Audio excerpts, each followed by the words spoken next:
ஹரிநாராயண துரித நிவாரண பரமானந்த சதாசிவசங்கர நாளென் செய்யும் வினிதானன் செய்யும் என நாடி வந்த கோலென் செய்யும் கொடுங்கூற்றியன் செய்யும் குமரேசர் இரு தாளும் சிலம்பும் சதங்கையும் தண்டையும் சண்முகம் தோளும் கடம்பும் எனக்கு முன்னே வந்து தோன்றினே. ஓம் அனுமந்தாய வித்மகே வாயு புத்திராய தீமகே தந்தனோ மாருதி பிரச்சோத்யா. பட்டீஸ்வரம் ஸ்ரீ விஷ்ணு துர்க்கையே போற்றி. உலகெங்கிலும் வாழ்ந்து கொண்டிருக்கும் ஸ்ரீராம் ஆஸ்ட்ரோ யூடியூப் சேனல் நேயர்களுக்கு டாக்டர் சைதை ராஜாவின் அன்பான வணக்கங்கள்.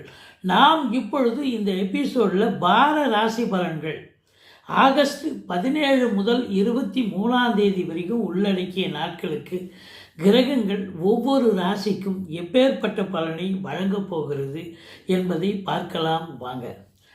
ராசியில் எந்தெந்த அதாவது கிரகங்கள் எங்கெங்கே இருக்குது அப்படின்னு பார்த்தீங்கன்னாக்கா, ரிஷபத்தில் சந்திர பகவான், சுக்கிரன் குரு மிதுனத்தில், புதன் கடகத்தில், சூரியன் கேது சிம்மத்தில், செவ்வாய் கன்னியில், ராகு கும்பத்தில், சனி பகவான் மீனத்தில் இருக்கிறார்.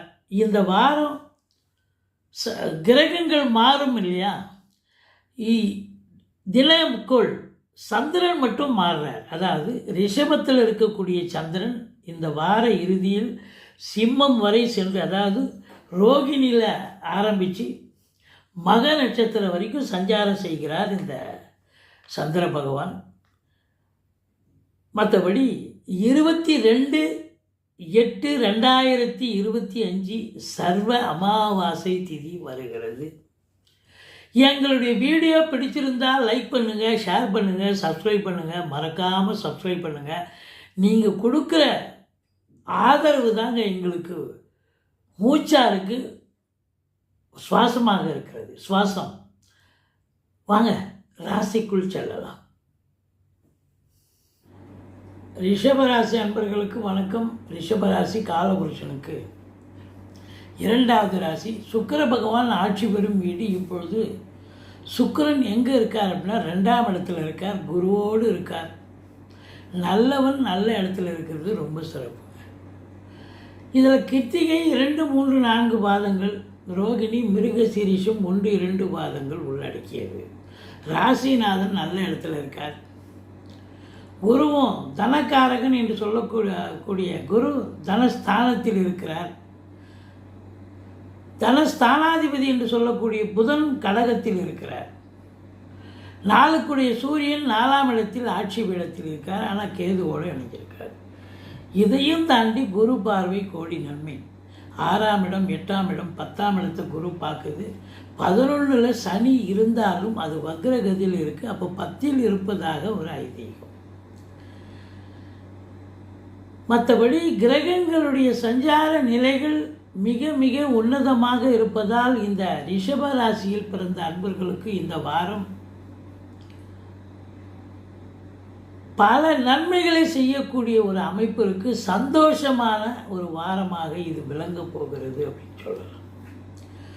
முதல் பாயிண்ட்டே குடும்பஸ்தானத்தில் குரு இருக்கிறதே சிறப்பு தாங்க. ரிஷபத்துக்கு குரு நல்லவன் அல்ல என்று சொன்னாலும் இருக்கிறதுலே மிக சுபத்துவம் வாய்ந்த கிரகம் குரு.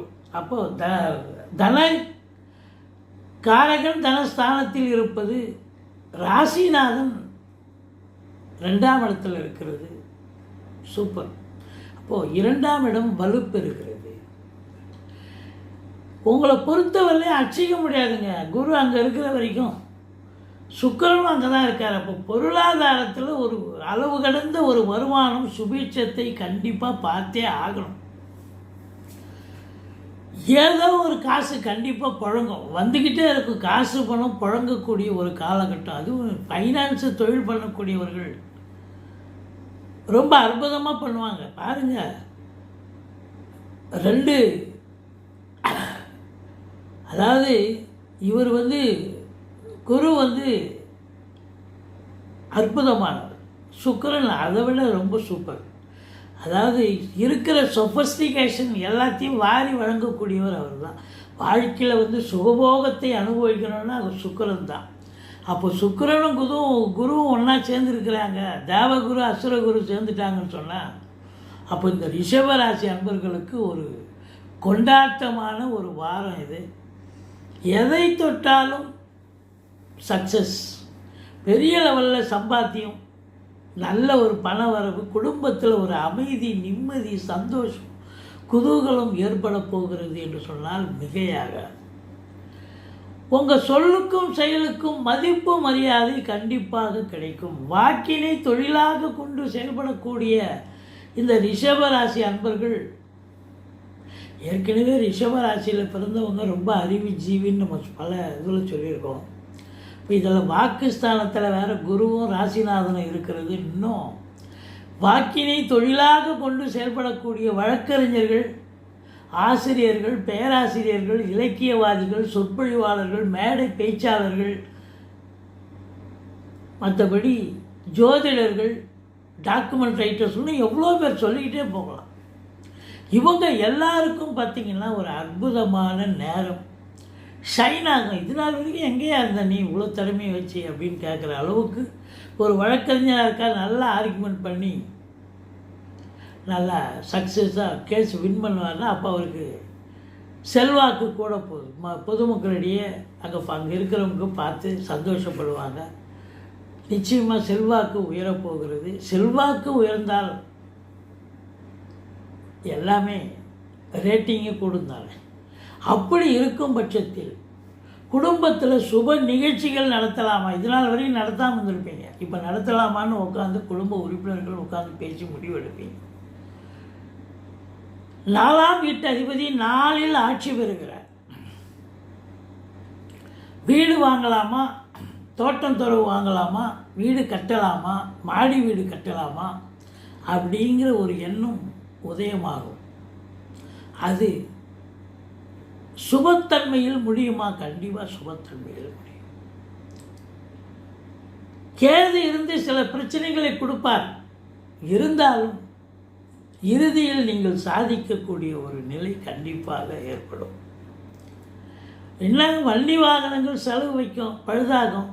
வாகனங்களை வச்சு பழுப்பு நடத்தக்கூடியவர்களுக்கு பழுப்பு நடக்குதோ இல்லையோ பாதியில் நின்று போய் பழுதாகி ரிப்பேர் செலவு ப்ளஸ் மன உளைச்சல் இதெல்லாம் வரும். மற்றபடி ஒரு சிலருக்கு இந்த நாளில் சூரியன் கேது இருக்கிறதால இந்த அப்டாமன் என்று சொல்லக்கூடிய அடி வைத்தல உஷ்ணம் சம்பந்தப்பட்ட பிரச்சனைகள் வரும். அதாவது ஏதாவதுக்கு என்ன எச்சரிக்கையாக இருந்துக்கணும். மற்றபடி 7ஆம் இடத்து அதிபதி 5இல் இருக்கார். 7க்குடையவன் 5இல் இருக்கார். 5க்குடையவன் எங்கே இருக்கார்? 2இல் இருக்கார். அதாவது 5க்குடைய புதன் 3ஆம் இடத்துல இருக்கார். 2க்குடையவர், 2க்கும் 5க்கும் உடையவர் 3ஆம் இடத்துல முயற்சி ஸ்தானத்தில் இருக்கார். அப்போது காதல் வயப்படக்கூடியவர்களுக்கு தன்னுடைய நிலைப்பாட்டை குடும்ப உறுப்பினர்கள்கிட்ட பகிர்ந்து கொள்ளக்கூடிய ஒரு சந்தர்ப்பம் கிடைக்கும். காதலை அப்ரூவல் பண்ணக்கூடிய ஒரு நிலையை நீங்கள் உருவாக்குவீர்கள். அது லவ் கம் அரேஞ்ச் மேரேஜாக மாற்றுவதற்கான உங்களுடைய முயற்சி திருவினையாக்கும் அப்படின்னு கூட சொல்லலாம். எதிரிகள் ஓடி ஒளிவார்கள். கடன் சுமை படிப்படியாக குறையும். ஒரு வம்பு வழக்கு இருக்குது, இல்லை கோர்ட்டில் கேஸு நிலுவையில் ரொம்ப நாளாக இருக்குது. இப்போ அது தூசு தட்டி கேஸை எடுத்து அதுக்கு ஒரு நல்ல ஒரு பதில் உங்களுக்கு சாதகமாக வரக்கூடிய ஒரு அமைப்பு. அது இவ்வளோ நாளாக ஒரே வாய்தான்னு எடுத்து போனாங்க. இப்போ பரவாயில்ல, சட்டுப்புண்ணு நானே எதிர்பார்க்கல, சட்டுப்புண்ணு முடித்து நல்ல உங்களுக்கு சாதகமான ஒரு தீர்ப்பை பெறக்கூடிய ஒரு உன்னதமான காலகட்டமாக அமையும். சொந்த தொழில் பண்ணுறவங்களுக்கு நம்பிக்கைக்கு பாத்திரமான பணியாளர்களை நீங்கள் பணி நியமனம் செய்வீர்கள். டெஃபினட்டாக அவங்க ரொம்ப நல்ல ஒரு அக்மார்க் போட்ட ஒரு, அதாவது ஐஎஸ்ஐ முத்திரை போட்ட ஒரு நேர்மையானவர்கள், நியாயமானவர்கள்ன்ற அளவுக்கு பிற்காலத்தில் உங்களுக்கு தெரிய வரும். அந்த அளவுக்கு ஒரு அற்புதமான பணியாளர்கள் உங்களுக்கு கிடைப்பார்கள். மற்றபடி வாழ்க்கை துணை அல்லது மனைவியால் யோக பாக்கியங்கள், குடும்பத்தில் அமைதி, நிம்மதி, சந்தோஷம் கண்டிப்பாக உண்டு. வரா கடன்கள் வசூலாகும். இன்சூரன்ஸ் பணம் கிளைம் ஆகி கைக்கு வரக்கூடிய ஒரு காலகட்டம். வாரிசே இல்லாத குடும்பங்களுக்கு உங்களை வாரிசாக நியமித்து அவங்களுடைய சொத்து பத்து நகை லிக்விட் கேஷ் உங்கள் பெயருக்கு மாற்றி எழுதக்கூடிய விபரீத ராஜயோகம் ஒரு சிலருக்கு அமையும். திருடு போன, களவு போன அல்லது தொலைந்து போன பொருள், அது பணமாக இருக்கலாம், அதான் ரொக்கமாக இருக்கலாம், இல்லை பொருளாக இருக்கலாம், ஏதோ ஒன்று உங்களை கண்டிப்பாக தேடி வரும். நீங்களே திக்கு முக்காடிடுவீங்க, சந்தோஷப்படுவீங்க. அது குருவனுடைய வீடாக இருக்கிறதால ஆராய்ச்சி கல்வி படிக்கக்கூடிய பிள்ளைகளுக்கு நல்ல கைடு கிடச்சி நல்ல ஆராய்ச்சி கல்வி சிறப்பாக படிப்பாங்க. உன்னதமாக படிக்கிறாங்கன்னு இன்ஸ்டியூஷன்லேருந்து தகவல் கண்டிப்பாக வரும். மற்றபடி பாருங்கள், அந்த 8ஆம் வீட்டை சுக்கிரனும் பார்க்குறார், குருவும் பார்க்குறார், செவ்வாயும் பார்க்குறார். ஸோ அற்புதமான ஒரு நேரம். 10ஆம் இடத்தை குரு பார்ப்பது என்பது படித்து முடித்த இளைஞர்கள் தொழிலுக்கு போகலாமா இல்லை உத்தியோகத்துக்கு போகலாமான்னு காத்துட்ருக்க இருப்பீங்க. இப்போ இந்த காலகட்டம் நீங்கள் வீணாக பொழுது கழிக்க முடியாது. ஏதாவது ஒன்று கம்பல்சரி இந்த கிரகம் செய்ய வச்சிடும். ஒன்று தொழில் பண்ணுவீங்க, இல்லை உத்தியோகத்துக்கு போவீங்க. ஒரு ஜோசியரை அன்னைக்கு பார்த்து கேட்டுக்குங்க. கண்டிப்பாக பிஸி ஷெட்யூல், ரொம்ப பிஸியாக இருக்கிறேங்க. நான் போன மாதம்லாம் சும்மா ஊரை சுற்றிட்டு இருந்த ஒரு பிள்ளை இப்போ பார்த்திங்கன்னா அவர் ரொம்ப பிஸி ஷெட்யூல், சாப்பிட நேரம் இல்லை, உறங்க நேரம் இல்லை அப்படிங்கிற அளவுக்கு ரொம்ப ஏன்னா அந்த அளவுக்கு ஒரு டென்ஷன் இருக்கும், பரபரப்பாக இருப்பார். நல்ல சம்பாத்தியம், எல்லாம் வாழ்க்கையில் ஒரு நல்லது நடக்க போகுதில்ல. ஒரு வேலை கிடைக்கி வேலையில் சேர்ந்தாச்சு, அதுக்கப்புறம் இல்லை சொந்த தொழில் ஆரம்பித்தாச்சு அப்படின்னா அது வாழ்க்கையில் ஒரு புலாசை போட்ட ஒரு நிலை தானே. அப்போது இந்த நிலை பார்க்கும் பொழுது ஒரு சிலர் வெளிநாடு போகணும்னு நினைப்பாங்க. தாராளமாக போகலாம். வெளிநாடு உயர்கல்விக்காக போகலாம், இல்லை உத்தியோகத்துக்காக போகலாம், இல்லை சொந்த தொழிலுக்காக போகலாம். எதற்காக சென்றாலும் நீங்கள் சாதிக்கக்கூடிய ஒரு நேரம் இருக்குது. ராகு 10ல் இருக்க கொடுத்து வைக்கணுங்க. அதாவது இருக்கிற இடத்த விரிவாக்கம் பண்ணுவார் ராகு. தொழில் நீங்கள் சிவனையேன்னு இருப்பீங்க. உங்கள் கஸ்டமரோ இல்லை நண்பர்களோ என்னப்பா தொழில் பண்ணுறேன், நான் ஏதாவது காசை தானே கொஞ்சம் இது பண்ணு, கொஞ்சம் ஷோ பண்ணி நல்லா டெவலப் பண்ணி கொஞ்சம் பெருசு பண்ணு கடையை அப்படின்வாங்க. அதுபோல் எல்லாம் நாங்கள் எல்லோரும் கொடுக்க ஆரம்பிச்சிடுவோம். கழிச்சு நீங்கள் 5 லட்சம் வந்தால் போதும், 10 லட்ச ரூபாய் வரும். ஒரு உதாரணத்துக்கு சொல்கிறோம். அப்போ அதை வந்த காசை என்ன பண்ணுவீங்க? தொழிலில் தான் போடுவீங்க. தொழில் போட்டால் அப்போ இன்புட் இருக்குதுன்னு சொல்லலாம், அவுட்புட் கண்டிப்பாக கிடைக்கத்தானே கிடைக்கும். அப்போ இந்த ராகு பகவான் உங்களை தொழில் ரீதியாக ஒரு பிரம்மாண்டத்தை நோக்கி அழைத்து செல்வார். அப்போது இன்புட் இருக்கும் பொழுது அவுட்புட்டு கண்டிப்பாக நீங்களும் இன்ட்ரெஸ்ட்டாக வேலை பார்க்க, கடனை வாங்கி நிறைய இது பண்ணிட்டோம் அப்படின்னு வழக்கத்துக்கு மாறாக ரொம்ப இன்வால்மெண்ட்டாக இருந்து அக்கறையால் ரொம்ப தொழிலை இது பண்ணுவீங்க. அந்த வர்த்தகத்தை ரொம்ப ஜாக்கிரதையாக கவனித்து வருவீங்க. ஆனால் கேது பாருங்கள் 4ல் உட்காந்துருக்கார். அது இருக்கிற இடத்த சுருக்குவார். தாய்க்கு தேக ஆரோக்கிய குறைவு ஏற்படும். 4ஆம் இடம் சுகவீனம், சுகம் இல்லாமல் போயிடும்னு சொல்கிறோம். ஆனால் 4ஆம் இடத்துல சூரியன் இருக்கார், அதனால் அது காம்பன்சேட் ஆகும் அப்படிங்கிற ஒரு நிலை தான். 4 4 ஆட்சி பெறுகிறார், ஒன்றும் பிரச்சனை இல்லை, சூப்பர். அப்போது 10ஆம் இடம் வலுத்துடுது. இப்போ அரசு உத்தியோகத்தில் இருக்கிறேங்க நான், எனக்கு என்னங்க பலன் அப்படின்னா கண்டிப்பாக ப்ரமோஷன் கிடைக்கும், இன்க்ரிமெண்ட்டு இல்லை ட்ரான்ஸ்ஃபர், எதை நோக்கி நீங்கள் காத்திருக்கிறீங்களோ அது கண்டிப்பாக கிடைக்கணுமா, கிடைக்க வேண்டிய நேரமாக அது கண்டிப்பாக கிடைக்கும். சலுகைகள் கிடைக்கும். ஒரு லோன் போட போகிறோம், ஆஃபீஸில் லோன் கிடைக்கும். நல்ல இடத்துக்கு ட்ரான்ஸ்ஃபர் ஆகி போய் நல்லா அருமையாக உட்காந்து வேலை பார்ப்பீங்க. பதவி உயர்வு, அதாவது ஜாதகத்தில் ஆரம்பிக்கும் போதே ஒரு வரி என்னென்னா பதவி பூர்வ புண்ணியானாம்னு தான் ஆரம்பிப்பாங்க. இந்த பதவி நம்ம இந்த விஷயம் இந்த ஜென்மத்தில் வகிக்கிறது போன ஜென்மத்தினுடைய புண்ணியத்தினுடைய தாள் தான் பதவி கிடைக்கிது, வேலை கிடைக்கிது, உத்தியோகம் கிடைக்கிதுன்னு சொல்லணும். அப்போது இந்த 10ஆம் இடம் வலுத்து பதவி உயர்வு கிடைக்கிது. ஒரு சாதாரண கிளரிக்கல் கேட்டராக இருக்கிறவர் ஒரு சூப்பரண்டாக வராரு, ஒரு மேனேஜராக வராருன்னு சொன்னால் அவருக்கு எவ்வளோ பேர் புகழ் அந்தஸ்து. அந்த அலுவலகத்தில் மட்டுமல்ல, வெளியில் வெளிவட்டார பழக்கத்துலையும் சரி, சமூகத்துலேயும் சரி அவருக்கு சார் மேனேஜராக இருக்கார், சூப்பரண்ட்டாக இருக்கார் அப்படிங்கிற ஒரு நிலை இருக்கும் பொழுது அவருக்கு அதை காதலை கேட்க எவ்வளோ ஒரு குளிர்ச்சியாக இருக்கும் அவங்களுக்கு. அதுதான் அது. காசு பணம்ங்கிறது செகண்டரி.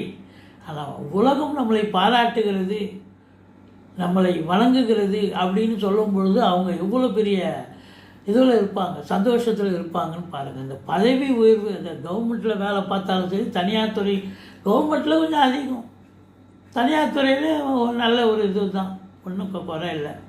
அவர் வந்து அந்த அந்த கம்பெனியில் ஒரு பெரிய கம்பெனியில் அவர் இதுவாக இருக்கார், மேனேஜராக இருக்கார் அப்படின்னு சொன்னாக்கா அதுவே ஒரு பெரிய விஷயம் தானே. ஸோ அதுபோல் பதவி உயர்வுங்கிறது சாதாரணது இல்லைங்க. எவ்வளோ நாள் கற்பனை உங்களுக்கு அது. வேலைக்கு சேரும்போதே நம்ம எப்போ நமக்கு ப்ரமோஷன் கிடைக்கும், எந்தெந்த ப்ரமோஷனில் எப்போ நம்ம ரிட்டையர் ஆகும், அந்த ரிட்டையர் ஆகும்போது எவ்வளோ நமக்கு கிடைக்கும், இதெல்லாம் திங்க் பண்ணி தானேங்க வேலைக்கு சேர்றாங்க. அப்போ ப்ரமோஷன் கிடைக்கும்போது அன்றைக்கி எப்படி இருக்கும் அவங்களுக்கு அந்த காலகட்டம் பாருங்கள். அப்போது 10ஆம் இடத்தை குரு பார்க்குதுன்னு சொன்ன, பார்க்காதவனே நல்லா இருக்காங்க, பார்த்தா குரு பார்க்குது, அங்கே ராகு வேறு உட்காந்துருக்கு. அப்போது 10க்குடையவன் சனி வேறு 11ஆம் இடத்துல இருக்கார். அப்போ சூப்பர் இல்லையா? அப்போ சனி வந்து வக்ரமாக இருக்கார். என்னென்னா கொஞ்சம் ரொம்ப, அதாவது என்ன சொல்கிறது, எப்போவும் இல்லாத சின்சியர் சிகாமணியாக நீங்கள் உட்காந்து அழகாக வேலை பார்ப்பீங்க. 8 ஹவர் டியூட்டினா 10 ஹவர் வேலை பார்ப்பீங்க. நிர்வாகம் சொல்லுதோ இல்லையோ நீங்களே உட்காந்து கூட வேலை பார்ப்பீங்க. ஏன்னா 10ல் சனி இருப்பதாக ஐதீகம். இப்போ இன்வால்மெண்ட் இருக்கும். அப்போ இன்வால்மெண்ட் இருந்தால் ரிசல்ட்டு நல்லதானே இருக்கும், நல்லதானே வேலை பார்ப்பீங்க, நல்ல பேர் கிடைக்க போகுது. இப்போ சொந்த தொழில் பண்ணுறவங்களுக்கு நல்ல லாபம் கிடைக்க போகுது. அப்படி உங்களை பொறுத்தவரையிலே ராசியை சனி பகவான் பார்த்தாலும் கொஞ்சம் மந்திரிச்சு விட்ட மாதிரி தான் இருப்பீங்க, டென்ஷனாக இருப்பீங்க, பரபரப்பாக இருப்பீங்க. இருந்த போதிலும் இந்த மெஷினரியில் வேலை பார்க்குறவங்க,